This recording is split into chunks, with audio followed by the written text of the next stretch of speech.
Hi guys, before I get into this video, I just want to say that this book that I will be talking about today wasn't one that was on my radar for this month. I wasn't expecting to read it this year, but it was already on my Kindle anyway. The thing was, I was in a park reading Mr. Begone by Clive Barker as I was doing a collaboration with Pygmy Puff Reads.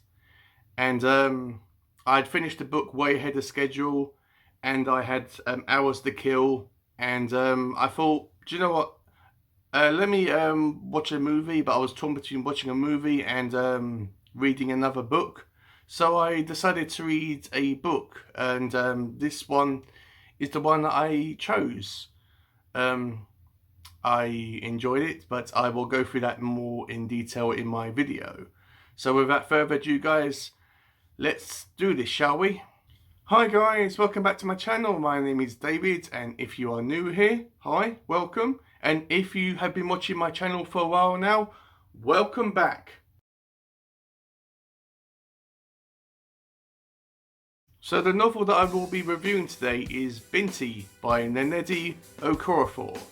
I wasn't, as I said in my introduction, I wasn't planning to read this novel for this month, as I like to plan my reads. This wasn't on my radar for this month, but as I said, I had some time to fill up, and I heard some nice and some good things about it, some nice things as well, and I thought, you know what, I'll give it a shot. I knew it was science fiction, so yeah, my feelings on it were fairly positive, and it was a really enjoyable read. Also, when I actually finished the book, or while I was reading it, I think I was about halfway through, I found out that that is part of a trilogy of novels. That there's two other books based on this character and this world. The first book is simply called Binti, and then the second book is called Binti Home, and the third book is called Binti The Night Masquerade. And now a little bit about the author. Nnedi Okorafor is a black woman. She originated from Nigeria, but she's currently living over in America. And she was born on the 8th of April 1974. This isn't the first novel that I've read by a black author. I did actually read Pets by Wakey Emsary. That was really good. I will link that video because I did a review on it. I'll link that video down in the description in case you're interested. And but this is the first novel that I've actually read by Nnedi. This was a really enjoyable novel, and it's something that you could easily fit into your day if you're not sure what you want to read, or maybe you want to read something quick, and that won't take you a lot of time, because I read this all in one day. But this was such an enjoyable read. So before I get into telling you guys what this story is all about, I just want to say my usual things here. This is going to be a spoiler-free video. I'm not going to spoil anything about this story whatsoever, and this is going to be my own personal thoughts and feelings regarding this story. I also want to give a bit of a warning here that this is set in a fictional science fiction world, and it does have loads of made up names for characters, creatures and places. So if I pronounce something slightly wrong, apologies for that. So the story opens up with introducing us to our main character of Binti. Binti is a black teenager of 16 years of age, and she's a member of a tribe called the Himba, who resides on the planet of Earth. Now, Earth isn't like it is today. It's a very barren and and it's basically a wasteland. Think about a cross between Tatooine from Star Wars and Dune from Frank Herbert novels. That's pretty much what Earth actually looks like in this novel. It's not specified about how many years or what the date is, or what's actually happened to this world and the different cultures of this planet. We're just thrust into this world. The Himba are very good into building and creating different types of technology that different cultures and different planets, people from different planets, come to the planet of Earth and buy all the products that the Himba actually creates. The Himba actually are referred to as desert people by some cultures and different people, and they're also looked down upon by different cultures as well, by being because they regard them as being dirty and not really civilized, because they look differently, you know. But Binti rather, is on a teleport, and she's teleporting from one location on the planet of Earth to another location. And where she's ultimately going is she is going onto a spaceship called the Third Fish, and it's ultimately going to take her off the planet to a different world, which I'll specify in a minute. Now, this is very uncommon for the Himba tribe, as they are extremely isolated on their planet. They do not ever leave their planet. No one in their history has ever left their planet and gone somewhere else. They also do not like other people from different cultures and civilizations and planets to come to their planet of Earth and to socialize and mix with them, whether it's social or personal. It isn't that they hate other cultures, they just want to remain pure and within their own bubble and their own planet and their own beliefs. Think about Black Panther but in space. That's pretty much what the Himba tribe actually is. So the reason why Binti is getting on the ship called the Third Fish, which I think is an extremely strange name for a ship, she's ultimately going to a university where she has applied for, called the Ozma University or Ozma Uni, where she wants to go, and the Ozma Uni is actually on a different planet, so she has to go onto the ship and go there. She wants to go to this university to study and learn different things and experience different cultures and to get out of her bubble. She doesn't do this to she doesn't do this to her family to spite them or to hurt them. She isn't rebellious or she isn't running away. She just wants to innocently experience different cultures. She knows that her family, well, she tells us that her family, that her mum, dad and her siblings and her friends all were against this. They were extremely against her going, but it isn't implied that they actually did anything to physically stop her from actually leaving. Whether they had to like restrain her or stop or break the teleport or whatever, because all this story is actually told from the perspective of Binti, and we don't actually spend a lot of time on the planet or actually hardly any time on the planet of Earth. It's only brought up in discussions that Binti actually tells us about her father's shop and her mother and her friends and her planet in general. So when she's on the ship called the Third Fish, as I said, some people are actually looking at her because she's wearing different clothing as the rest of everyone else. She also has all these metal bracelets around her ankles, like loads of them, and she says that she wears these because it stops, it prevents snake bites, and so everywhere that she goes, she's always been looked at. She also has loads of this red clay that is that she finds on the planet of Earth, and she and well, not just her, but members of her tribe spread it over their faces and in their hair. This isn't really much of a war paint type of thing. This is more of a culture thing that they actually do.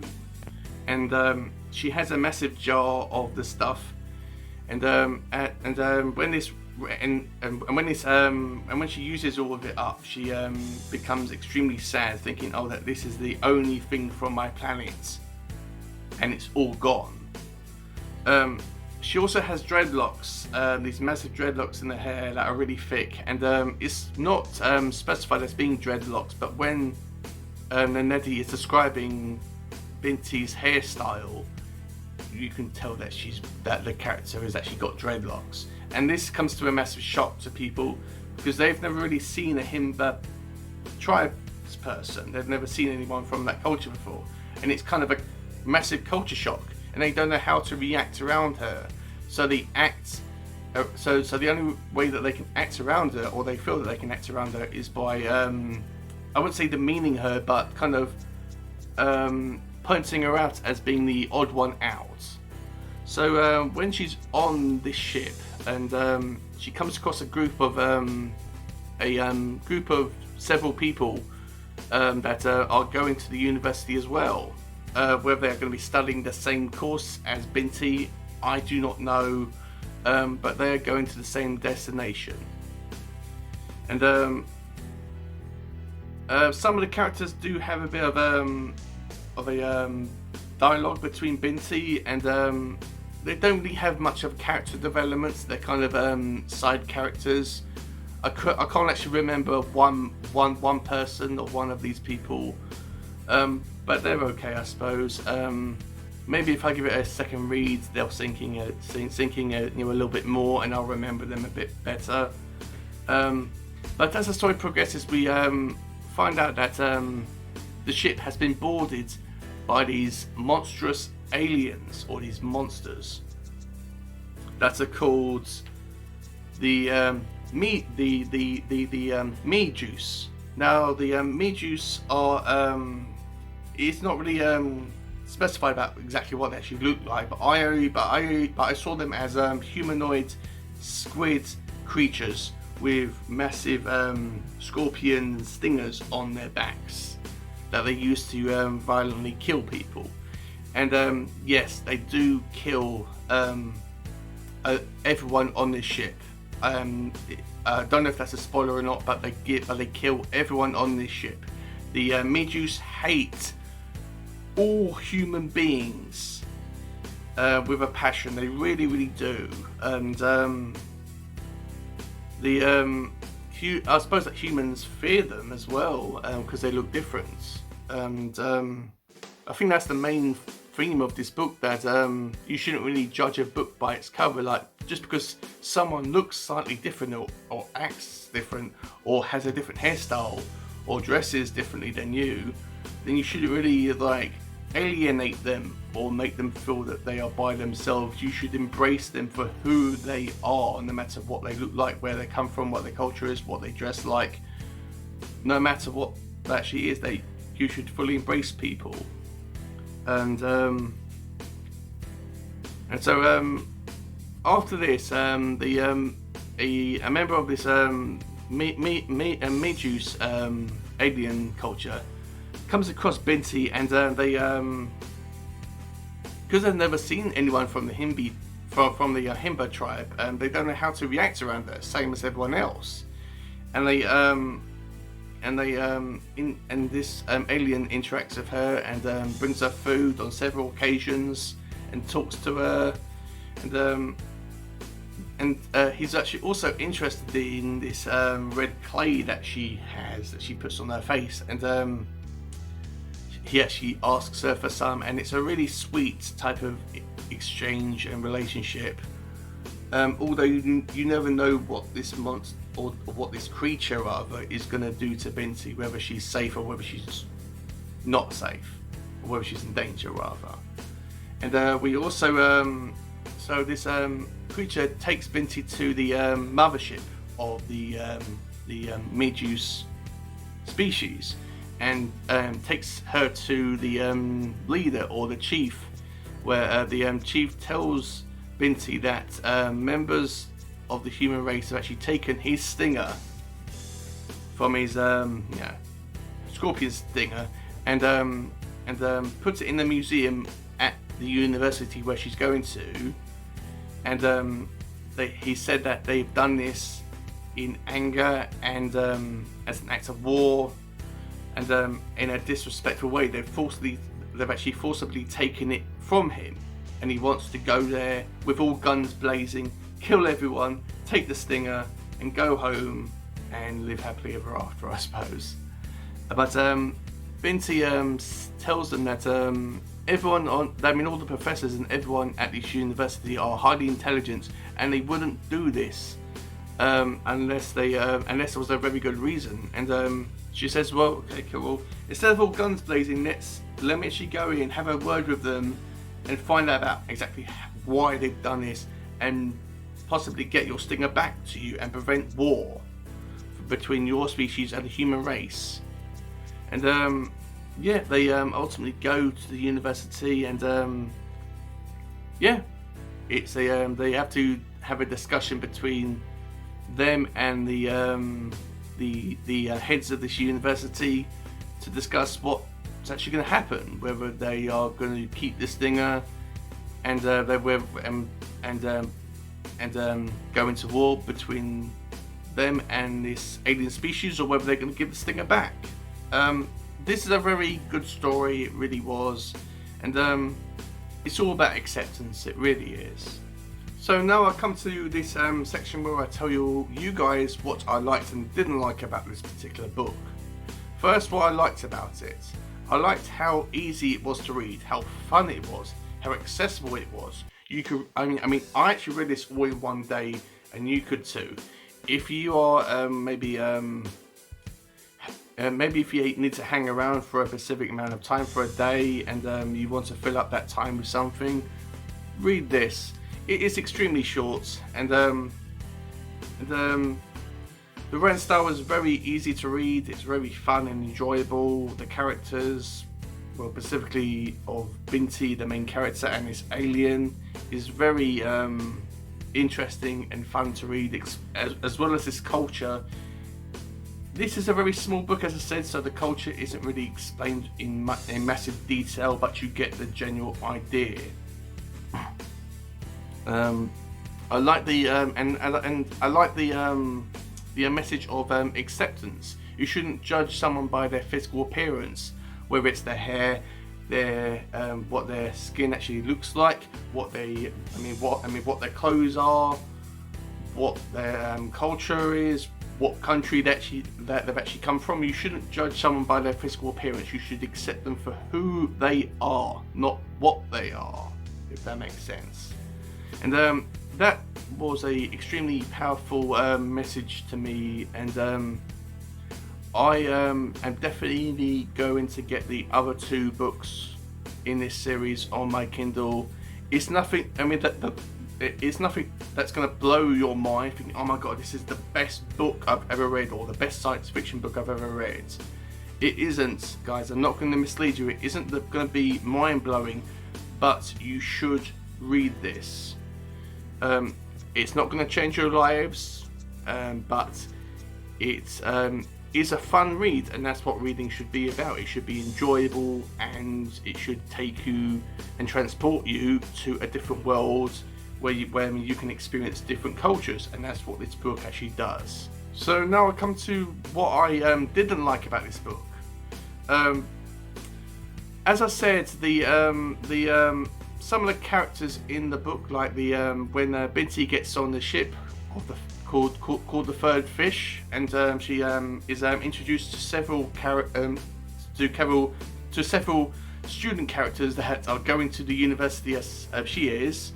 We think that, okay, great, there's going to be some great characters here, some nice side characters, kind of like some of the student characters that I read in the Brandon Sanderson book called Skyward,